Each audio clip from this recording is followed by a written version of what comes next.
Welcome to all on my YouTube channel F1 education. आज हम पढ़ेंगे न्यूटन के गति के नियमों के बारे में। बहुत ही महत्वपूर्ण टॉपिक है जिससे SSC, railway, NTPC, MP police, SI और बहुत सारे एग्जाम्स में क्वेश्चन आते हैं। तो अभी हम पढ़ेंगे। इससे पहले आप लोगों को क्या करना है, आप लोगों को हमारा चैनल सब्सक्राइब करना है और घंटी का बटन दबा देना है। अगर आपको वीडियो पसंद आता है तो लाइक और कमेंट भी करिए। न्यूटन के गति के नियम, न्यूटन के गति के नियमों के बारे में बात करते हैं तो न्यूटन ने जो गति के नियम दिए थे ये 1687 में इन्होंने अपने गति के नियमों को प्रतिपादित किया था और इस पुस्तक में प्रकाशित हुए थे। उस पुस्तक के नाम था प्रिंसिपिया। उस पुस्तक का नाम था प्रिंसिपिया। तो याद रखिएगा, न्यूटन ने 1687 में प्रिंसिपिया नाम की जो पुस्तक लिखी थी, प्रिंसिपिया नाम की जो पुस्तक थी, इस पुस्तक में प्रतिपादित किए थे गति के नियम।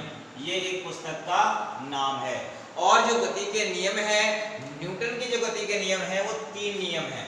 तो सबसे पहले बात करते हैं हम प्रथम नियम के बारे में। न्यूटन का जो गति का प्रथम नियम है, प्रथम नियम के अनुसार क्या होता है, यदि कोई वस्तु अगर विराम अवस्था में है तो विराम अवस्था में रहेगी और अगर वह गतिशील अवस्था में है तो वो गतिशील अवस्था में ही रहेगी जब तक उस पर कोई बाहरी बल नहीं लगाया जाता।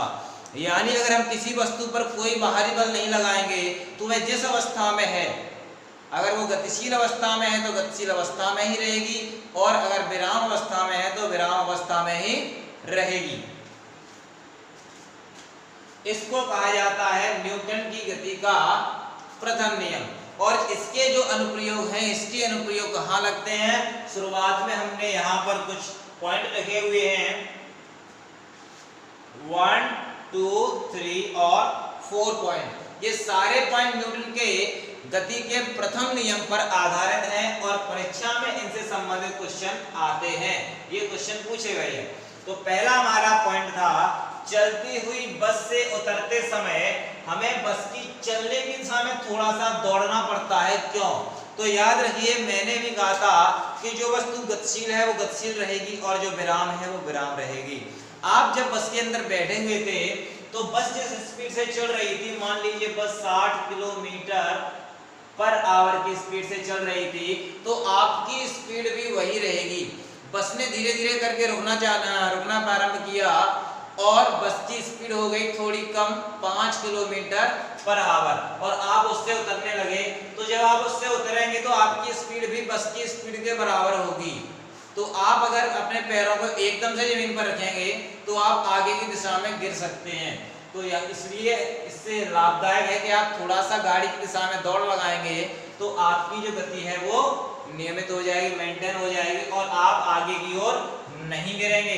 तो जरूरी है, अगर आप बस से उतरते हैं, वैसे चलती हुई बस से ना उतरें, चलती हुई ट्रेनों से ना उतरें, लेकिन अगर आप बहुत धीमी ट्रेन या बहुत धीमी बस है तो उससे चलते हैं, उतरते हैं तो उतरते समय आपको थोड़ा सा उसकी दिशा में दौड़ लगानी पड़ती है। पेड़ की डाली हिलाने पर फल नीचे गिर जाते हैं कौन? यही हमारा प्रथम नियम पर आधारित है। ये भी जैसे ही हम डाली को हिलाते हैं, मान लीजिए ये मेरा जो हाथ है वो डाली है और इसमें एक फ्रूट लगा हुआ है, ठीक है, ये जो मार्कर है इसको आप फ्रूट मान लीजिए। जैसे ही मैंने डाली को हिलाई तो डाली दूसरी दिशा में चली गई और जो फ्रूट है वो फ्रूट इस जगह से सीधा नीचे आ गया।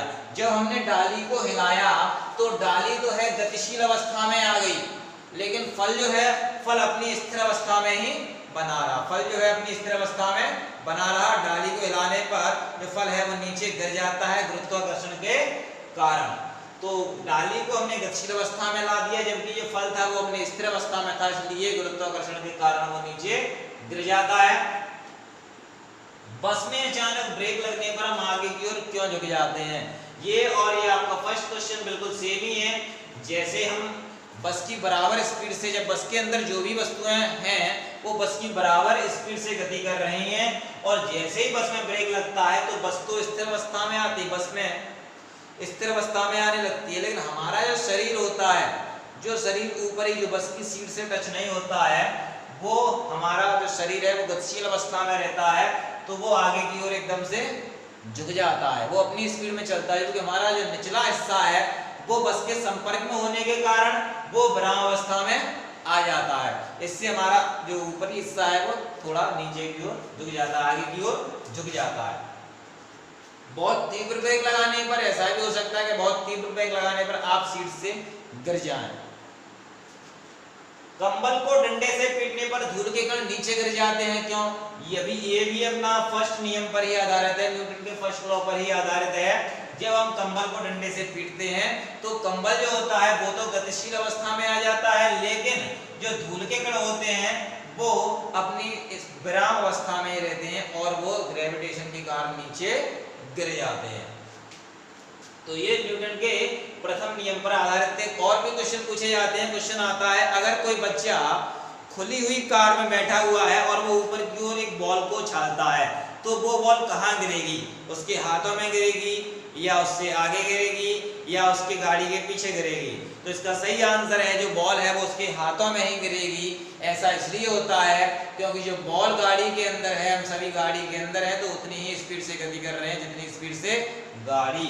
तो गाड़ी जितनी स्पीड से चलती है उतनी स्पीड से ही हमारी बॉल भी चलती है और वो बॉल हमारे हाथों में ही आकर गिरती है।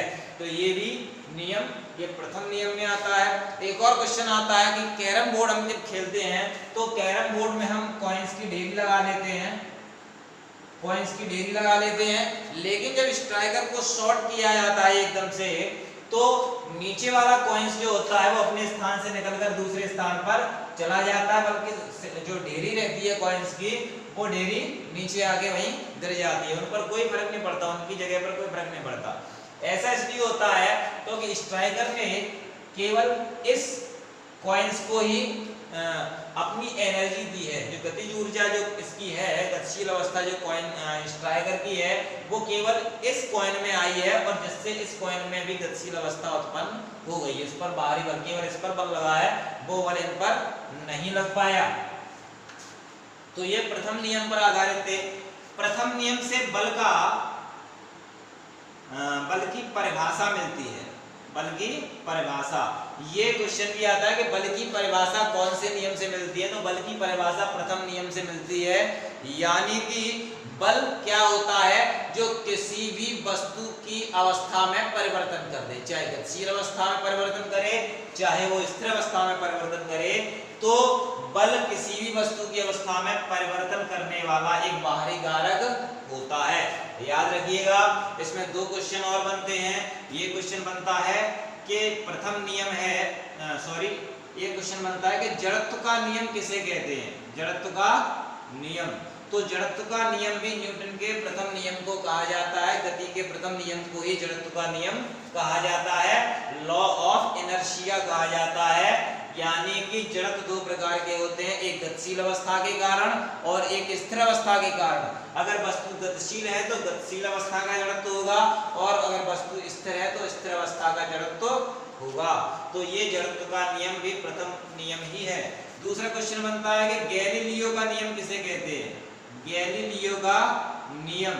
तो प्रथम नियम को ही गैलीलियो का नियम कहा जाता है। एग्जाम में आता है कि गैलीलियो का नियम किसे कहा जाता है? न्यूटन के गति के प्रथम नियम को ही गैलीलियो का नियम कहते हैं। प्रथम नियम में क्या बताया था? अगर कोई वस्तु स्थिर अवस्था में है तो स्थिर अवस्था में ही रहेगी और अगर गतिशील अवस्था में है तो गतिशील अवस्था में ही रहेगी, जब तक उस पर कोई बाहरी बल नहीं लगाया जाता है। तो ये आपको प्रथम नियम कंफर्म है, यानी कि आपको समझ में आ गया है। अब हम चलते हैं द्वितीय नियम पर। न्यूटन की गति का दूसरा नियम।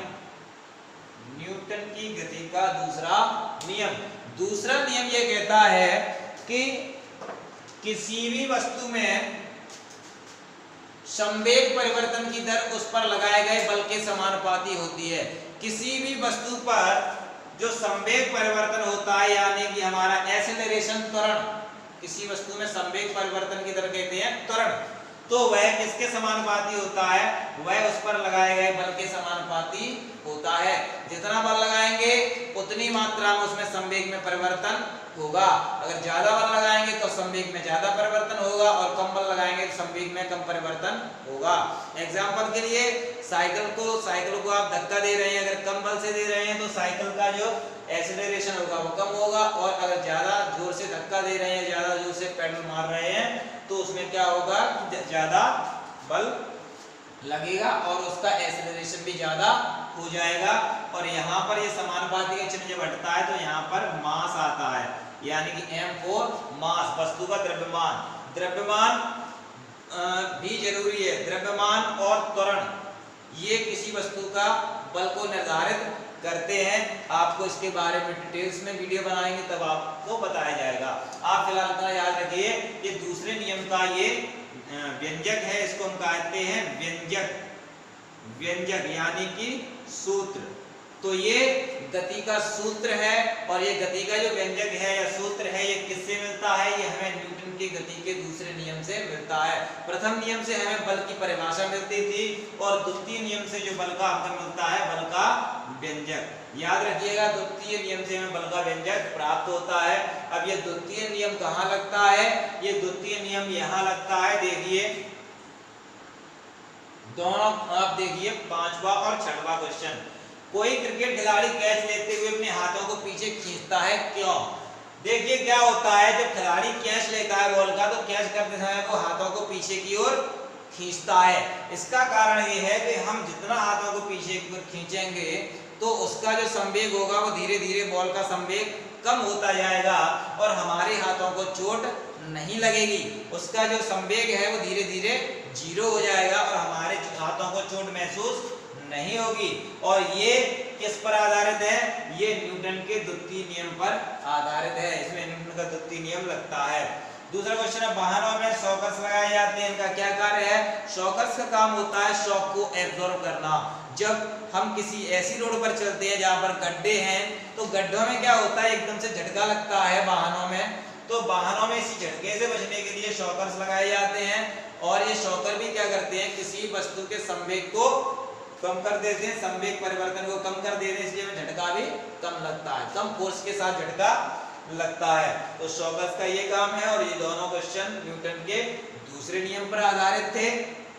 एक और बात, एक क्वेश्चन आता है कि कच्चे फर्श पर कूदते समय पैरों को कम चोट लगती है जबकि पक्के फर्श पर कूदते समय पैरों को ज्यादा चोट लगती है। तो यही रहता है कि कच्चा जो फर्श रहता है वो फर्श थोड़ा सा हमारे पैरों को स्पंज टाइप से, गद्दी टाइप से जो तली होती है वो देता है। गद्दी टाइप का जो तल होता है वो देता है, क्योंकि जो होता है कच्चा फर्श वो थोड़ा सा दब भी जाता है। मिट्टी जो होती है वो पक्के फर्श के अपेक्षा थोड़ी सी मुलायम होती है, इसीलिए हमारे जो शरीर का जो संवेग होता है वो गिरते समय कम हो जाता है। एक और बात, अगर आप कच्चे फर्श की अपेक्षा, पक्के फर्श की अपेक्षा किसी गद्दे पर कूदेंगे ऊपर से तो आपको बहुत ही कम चोट लगेगी या बिल्कुल भी चोट नहीं लगेगी, गद्दा मोटा होता है तो, क्योंकि तब तक हम नीचे जाएंगे तब तक हमारा संवेग जीरो हो जाएगा और हमें बिल्कुल चोट नहीं लगेगी।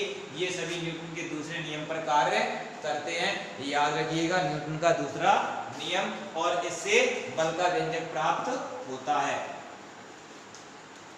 न्यूटन की गति का तीसरा नियम, न्यूटन की गति का तीसरा नियम, यह तीसरा नियम है और बहुत ज्यादा महत्वपूर्ण है। इसमें से क्वेश्चन तो सभी से आते हैं, इससे क्वेश्चन थोड़े ज्यादा आते हैं, ये पूछे जाते हैं।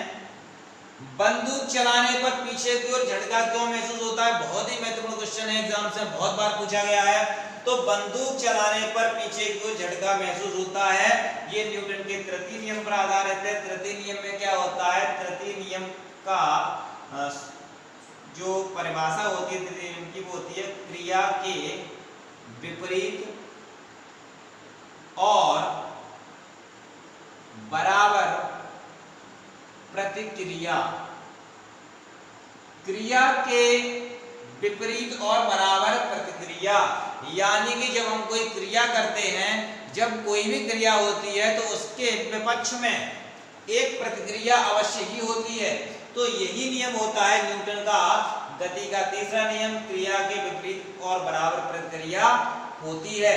कैसे होती है? जैसे कि आपने यहाँ पे क्वेश्चन पढ़ा था कि बंदूक चलाने पर पीछे की ओर झटका लगता है, तो बंदूक से जब गोली आगे की ओर जाएगी यानी क्रिया आगे की ओर हो रही है तो उसकी प्रतिक्रिया हमें पीछे की ओर महसूस होगी। बंदूक से गोली चलेगी आगे की ओर और बंदूक हमें झटका देगी पीछे की ओर। ये नियम होता है क्रिया की विपरीत प्रतिक्रिया। अगर हम जमीन से थोड़ा सा ऊपर उछलना चाहें तो उछलने के लिए हमें जमीन पर थोड़ी सी ताकत लगानी पड़ती है।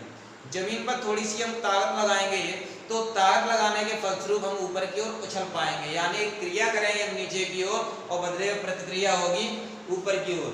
यही इसमें लगता है आपका धनुष खिंचा हुआ। अगर धनुष है, हम धनुष को खींचते हैं, क्रिया कर रहे हैं पीछे की ओर, और जैसे ही हम उसके धागे को छोड़ते हैं, रस्सी को छोड़ते हैं, वैसे ही जो तीर होता है वो आगे की ओर जाता है प्रतिक्रिया के फलस्वरूप। हमेशा क्रिया के विपरीत और बराबर प्रतिक्रिया होती है। रॉकेट के उड़ने और जल में तैरने में कौन सा नियम लगता है? इसमें भी न्यूटन का तीसरा नियम लगता है।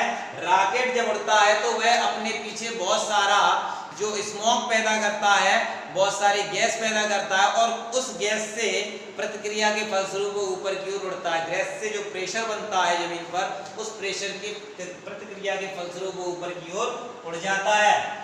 दूसरा, जल में तैरने में, हम जब जल में तैरते हैं तो आपको पता है कि हम पानी को पीछे की ओर धक्का लगाते हैं हाथों से। जब तैरते हुए धक्का जो है पीछे की ओर धक्का लगाते हैं, और जब पीछे की ओर धक्का लगाया जाता है तो हम आगे की ओर बढ़ते हैं प्रतिक्रिया के फलस्वरूप। क्रिया करते हैं हम पीछे की ओर पानी को पीछे खींचने के लिए, और प्रतिक्रिया होती है, प्रतिक्रिया के फलस्वरूप हम आगे की ओर बढ़ जाते हैं। न्यूटन का तीसरा नियम है। अगला है, नाव से किनारे पर कूदने पर नाव पीछे की ओर हट जाती है। तो नाव से अगर हम किनारे पर कूदेंगे तो कूदने के लिए क्या होता है, अपन को नीचे की ओर थोड़ा सा धक्का लगाना पड़ता है। तो जब हम आगे की ओर कूदना चाहेंगे तो हमें नाव पर पीछे की ओर थोड़ा सा धक्का लगाना पड़ेगा। तो उस धक्के के फलस्वरूप जो नाव होगी वो पीछे की ओर खिसक जाएगी, और उसकी प्रतिक्रिया के फलस्वरूप हम आगे की ओर आ जाएंगे। तो इसमें भी लगता है न्यूटन का तीसरा नियम। लास्ट क्वेश्चन हमारा, न्यूटन के किस नियम से बाकी दो नियमों को समझाया जा सकता है? तो याद रखिएगा, न्यूटन का सबसे महत्वपूर्ण नियम है न्यूटन का दूसरा नियम। दूसरे नियम से हम तीसरा और पहला दोनों नियम बना सकते हैं। न्यूटन का दूसरा नियम होता है कि यहां पर हमने लिखा था F बराबर ma, यानी किसी वस्तु पर लगाया गया जो बल होता है वो उसके संवेग परिवर्तन की दर के बराबर होता है, और इससे हमें बल का व्यंजक प्राप्त होता है, और इससे हम परिभाषा भी बना सकते हैं, और इससे तीसरा नियम भी साबित कर सकते हैं। तो दूसरा नियम सबसे ज्यादा महत्वपूर्ण होता है। ऐसे ही क्वेश्चंस के लिए हमारे चैनल F1 एजुकेशन से जुड़े रहें, ज्यादा से ज्यादा सब्सक्राइब करें, शेयर करें, लाइक करें, कमेंट्स करें, और बेल आइकन को भी दबाइए। हम अभी